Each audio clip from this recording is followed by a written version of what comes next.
Hai, gue Dina. Kita akan ngebahas lagi apa itu depresi dan lain-lainnya di Gapai, wadah tempat kita support satu sama lain, wadah tempat kita aware supaya kita bisa ngebantu mereka yang sedang ada di posisi jatuh atau di posisi depresi yang benar-benar dalam, supaya kita bisa bangkit sama-sama. Tapi sebelum itu,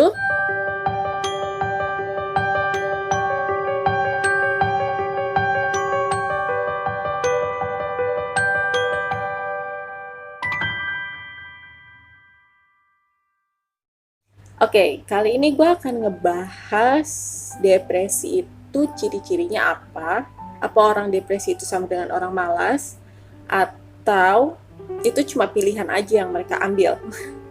Oke, ciri-ciri orang depresi, apa aja sih? Ini kesimpulan yang gue sama teman-teman buat ya. Jadi orang depresi itu bisa dilihat dari perubahan sikapnya. Misalnya dia yang tadinya orangnya ceria banget, tiba-tiba dia jadi pemurung, suka sendirian. Tapi jangan salah, depresi ini punya banyak muka ya. Tapi bisa aja dia tetap aja biasa aja gitu loh. Tetap happy, tetap bawel, tetap cerewet, tetap iseng. Tapi saat dia sendirian, dia akan jatuh. Dia akan bisa sedih-sedihnya, ngerasa ada kekosongan, dia juga nggak tahu itu kenapa. Jadi perbedaan itu beda-beda. Atau bisa aja kalian misalnya sering main ke tempat temen nih, ya tadinya dia orangnya rapi banget, tapi tiba-tiba dia jadi orangnya selebor, kayak tempatnya tuh nggak bersih lagi. Itu kenapa? Karena sakit secara mental. Jadi saat orang depresi itu menolak untuk keluar main sama kalian, selalu aja ada alasan. Pas diajak keluar, aduh gue sibuk nih, aduh gue lagi banyak ini, gue banyak itu, gue lagi gak pengen. Intinya banyak alasan. Kita tuh gak punya energi gitu. Kadang buat bangun dari tempat tidur aja itu berat banget.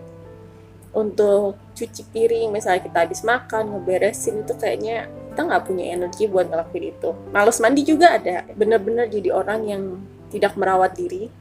Hampir sama kayak gue, waktu itu gue sempet ada di posisi yang gue udah masa bodoh gitu kan.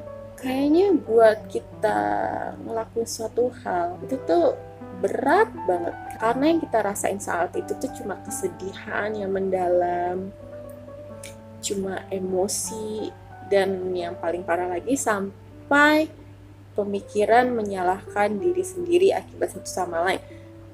Dan orang depresi akan semakin depresi saat ada orang lain bilang depresi itu tuh keputusan.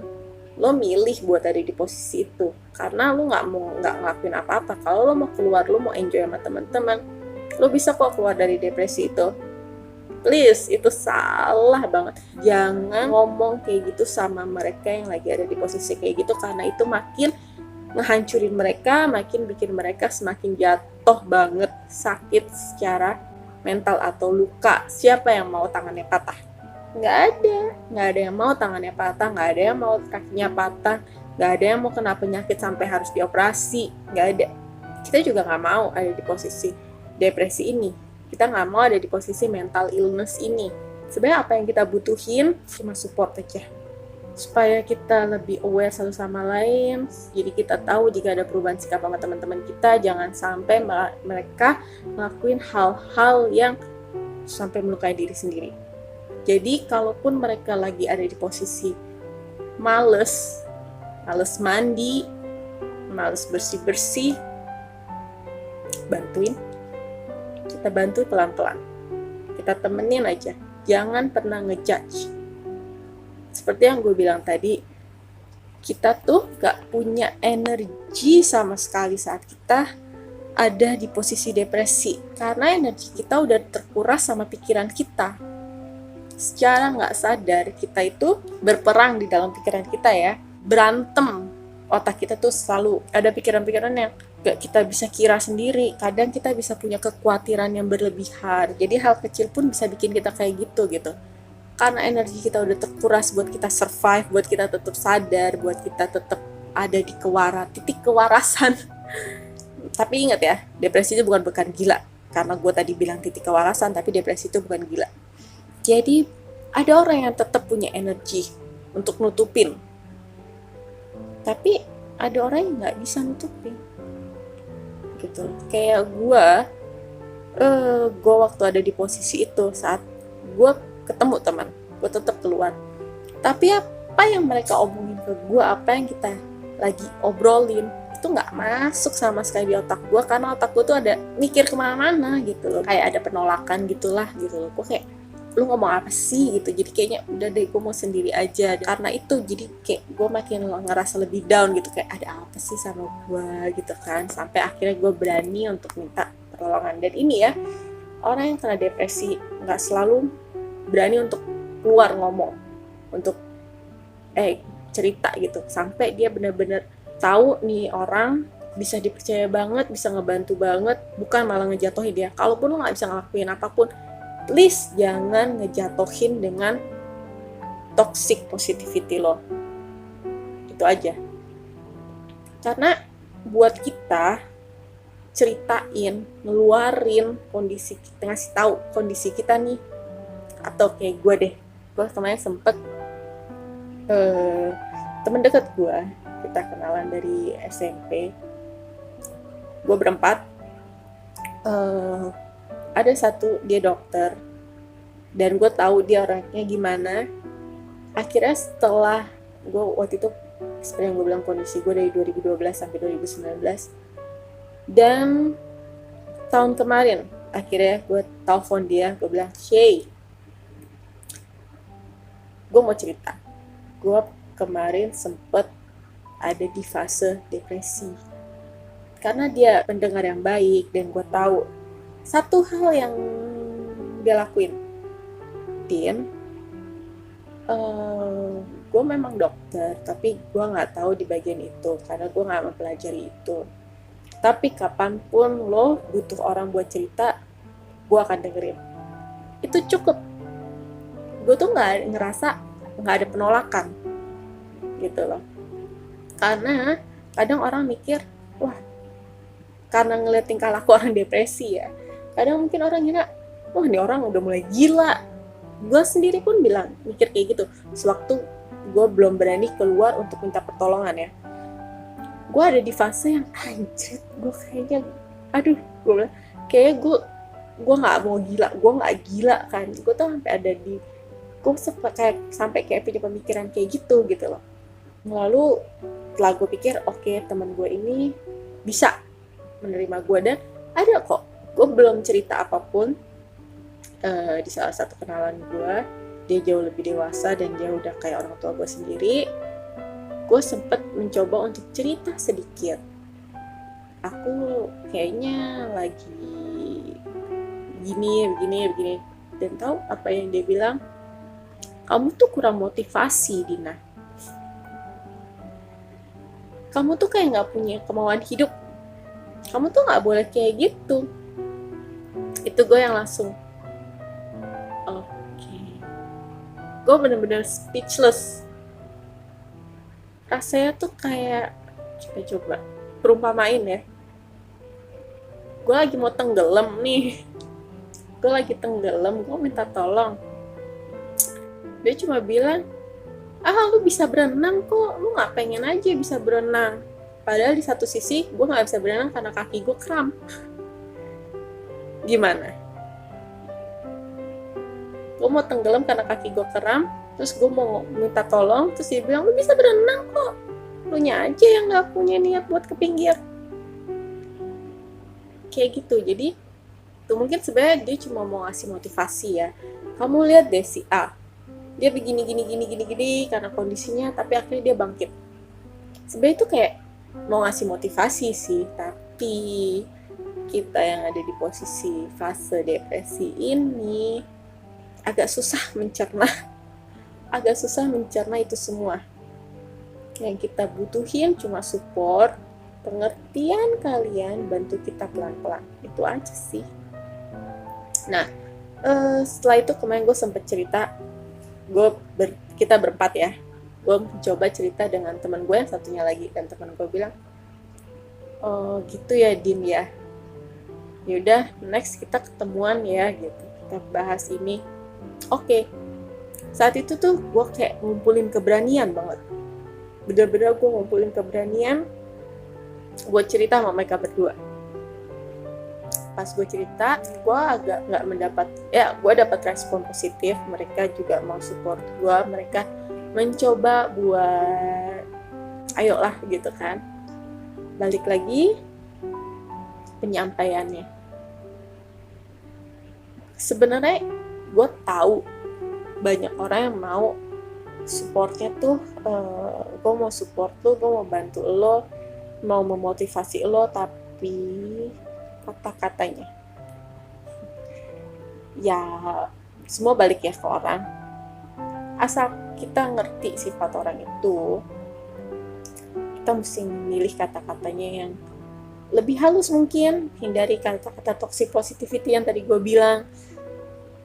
Hal simple,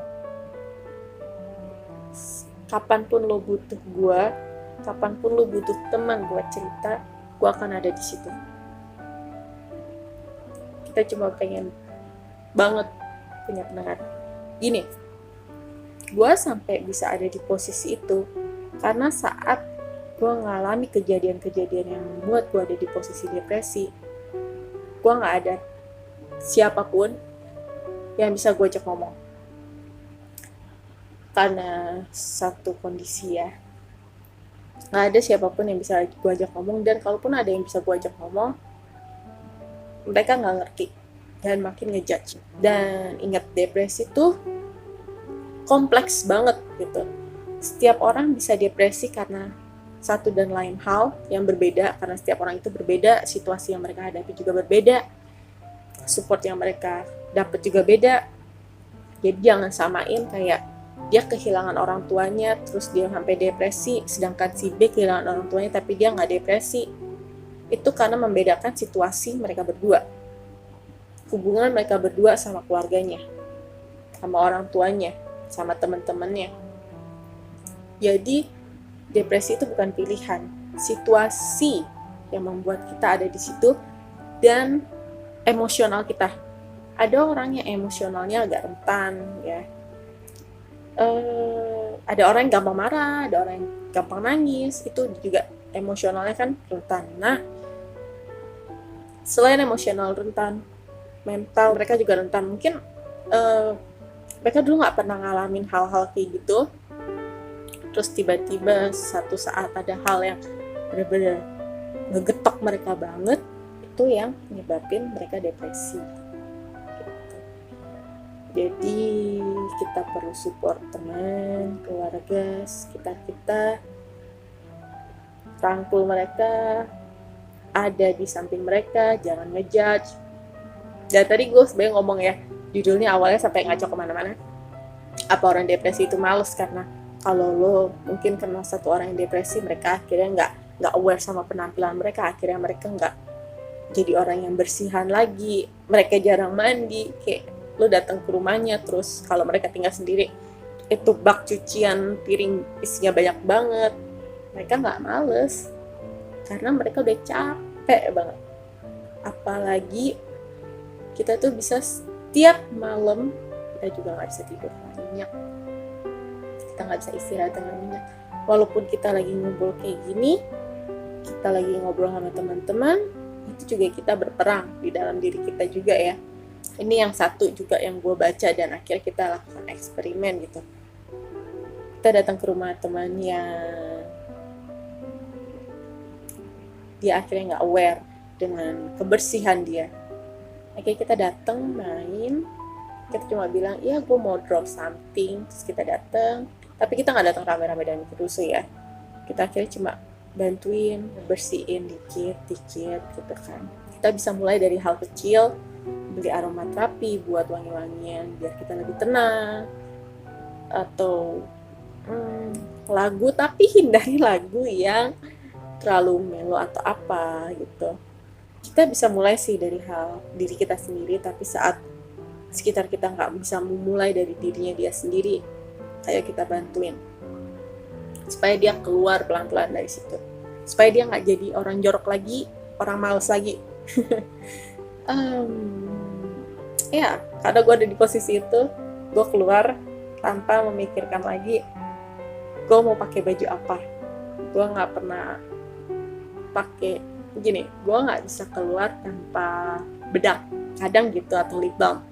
Tapi saat itu gue cuma rambut gue dengan nggak disisir nih, gue sisir tangan doang. Gue keluar gitu aja, gue cuma pakai jaket, hoodie, sendal seadanya, bener-bener kayak orang yang gitu kan. Kalau mungkin temen gue ngeliat yang mereka oke, diem. Jadi seperti yang tadi gue bilang, coba deh kalau saat kita lagi emosi kita lagi stabil, kita bangun langsung rapiin tempat tidur, minum air hangat. Mungkin kalian bisa coba meditasi, atau ini sih yang pernah gue coba, yang dia gue diajarin ya. Saat gue udah mulai goyah, jadi kayak emosi gue masih kurang stabil sampai waktu itu, sampai kena panic attack.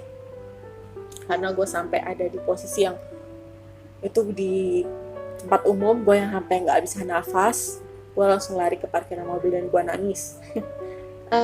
Tanpa sebab, dan gue masih mencari sebabnya. Saat gue ngerasa emosi gue mulai nggak stabil, karena gue bilang tadi, depresi itu butuh proses untuk pemulihan.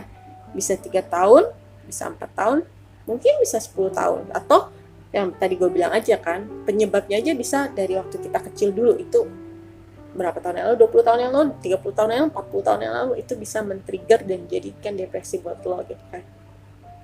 Bisa aja lo gak depresi apa-apa, terus ada kejadian waktu lo masih kecil, misalnya di keluarga lo gitu, tapi itu secara gak sadar itu menimbulkan luka secara mental di lo.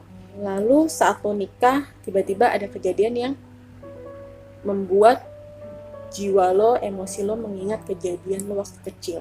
Misalnya lo nikah umur 35 tahun, tua banget, it's okay lah ya.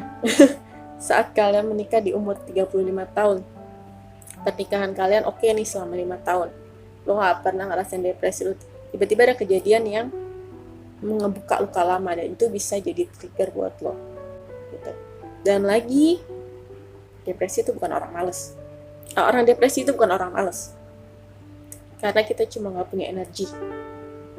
Kita punya energi, tapi kita pakai buat berperang dengan diri kita sendiri. Jadi saat kita punya energi, ini saran dari gue, itu yang gue coba terapkan, yaitu gue coba beli aromaterapi dulu, wangi-wangian yang gue suka, yang bikin ngerasa bikin gue tenang banget, itu yang gue beli.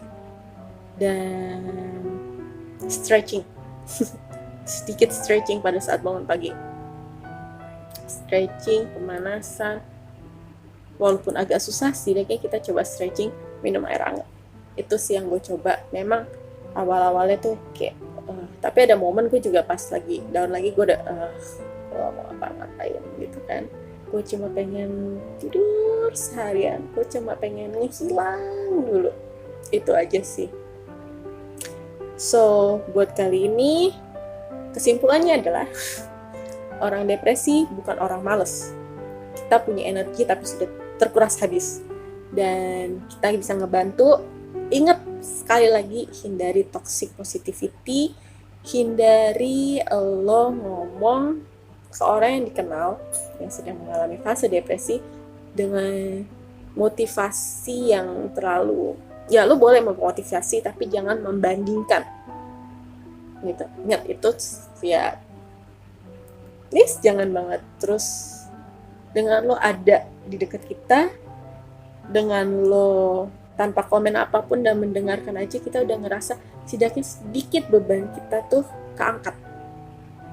Kita ada perasaan sedikit lega karena masih ada yang mau menerima kita gitu. Dan buat kalian yang ada di fase depresi, tetap semangat, kalian gak sendirian. Sedikit demi sedikit rubah kebiasaan kalian lebih baik. Bukan berarti kita punya kebiasaan yang jelek ya, tapi mungkin kita yang tadinya setelah 3 hari kita nggak mandi, kita mandi. Atau setidaknya cuci muka saat kalian bangun dari tempat tidur, rapin selimut. Pelan-pelan, tapi kita pasti bisa bangkit. Walaupun butuh proses yang lama, tapi kita pasti bisa keluar dari fase itu. dan lo nggak sendirian. Oke? Jangan lupa share cerita kalian, share pengalaman kalian, supaya kita semua bisa belajar satu sama lain. Kita bisa saling ngedukung, ngasih support, supaya kita keluar dari sini dan mengurangi mereka yang menyalahkan diri sendiri sampai melakukan hal buruk ke diri mereka. Jangan sampai ada di antara kita yang seperti itu. Dan gue harap video ini ya bisa ngebantu kalian untuk pelan-pelan keluar dari situasi itu. Makasih, dan ayo kita gapai bersama untuk keluar dari fase depresi. Bye.